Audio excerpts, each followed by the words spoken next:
Hey ETC, today is Wednesday, December 7th, and we are here at the Music Industry Panel. We have 8 panelists. Yes, I did not stutter.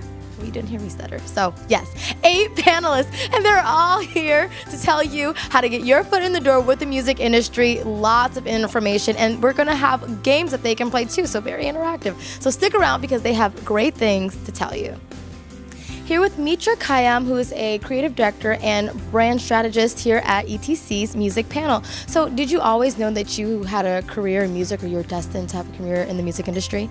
I actually always knew I was going to have a career in the fashion industry. Wow, that's so different. So what I do kind of bridges my love of music and my love of fashion since I was a little child into a career. So I'm lucky to do both. What do you do exactly? Explain that a little bit.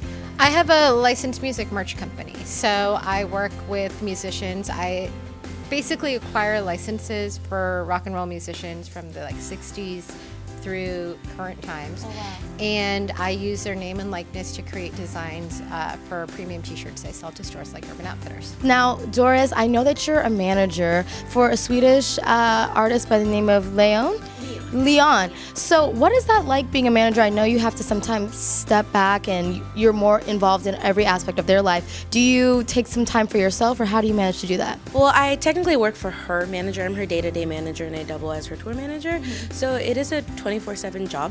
Definitely, from the moment you wake up to the moment you go to sleep, especially if you're on the road with them, you have to be available 24/7. So you just kind of have to have that diligence and just that work ethic to just be available to get the randomness of items or answer emails at 11 at night because something went wrong for production the next day or something. You just have to be willing.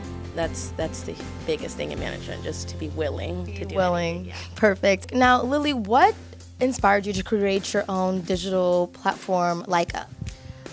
Well, my business partner, I guess you could say, Justine, who's also here tonight, she and I were both kind of feeling like in our day jobs we were really entry level, and so we didn't have as much creative outlets as we wanted to be doing during the day, and working in music and kind of practicing photography skills or writing skills. We weren't getting that out of our normal jobs, so we kind of put our heads together and decided to come up with this brand that started as a internet editorial where we'd interview bands and take photos and do kind of creative direction, and that's since branched out into video production for certain people, and now we throw a weekly event, or a monthly event, excuse me. It's at the Short Stop in Silver Lake. And yeah, we started DJing under the same moniker, so it's kind of grown into this big creative collective. Earlier we mentioned that you and Lily co-founded Leica. So do you think that it would have been harder if you were to do it all by yourself? I think so, definitely. It always helps to have, I think, more minds than one. But it actually is just the two of us that do everything. So, I mean, keeping that creative control has been really awesome. So it's we still have every hand in everything that we do together. But definitely to make one idea better, I think it always helps to have just a different perspective or a different set of eyes on things. So it's been awesome. I was going to Cal State Fullerton, and I was a junior here, and I started running nightclubs here. And after the Rodney King riot, a lot of different hotel ballrooms emptied out because everybody was scared to death of riots around here.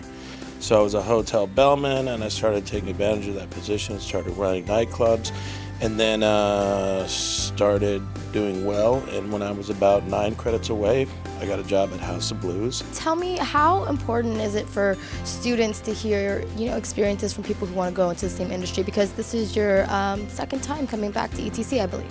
I think it's important because it's always good for students to have examples or role models of what they want to be later on after school, and even just have experiences through other people so that they know what to expect and what they should be doing, and kind of just guidance, I guess, through the process of finding their careers and what they want to do.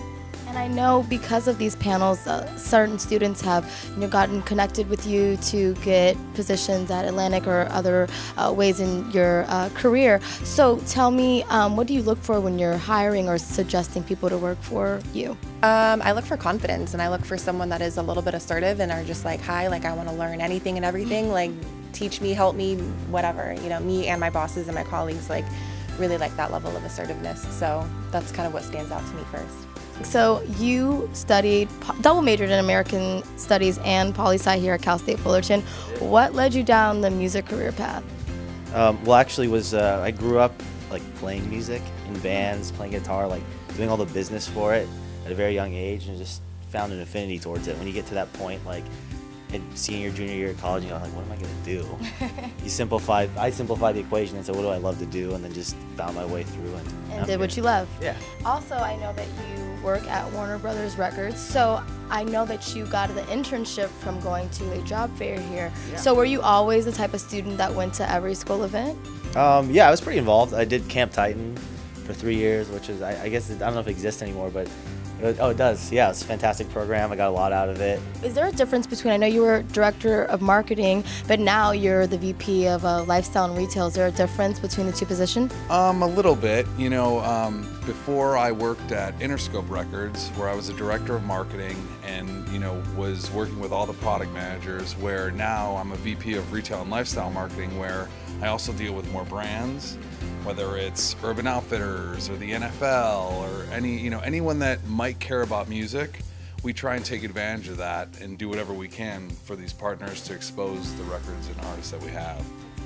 I always say this, I don't know why I have to say anything different. ETC had another amazing panel, and it was our last panel of the year. So we went out with a bang. We can't wait to come back in 2017, bringing the new year with you guys with even better panels and more fun events. This has been Raylan Taylor here at ETC's Music Industry Panel.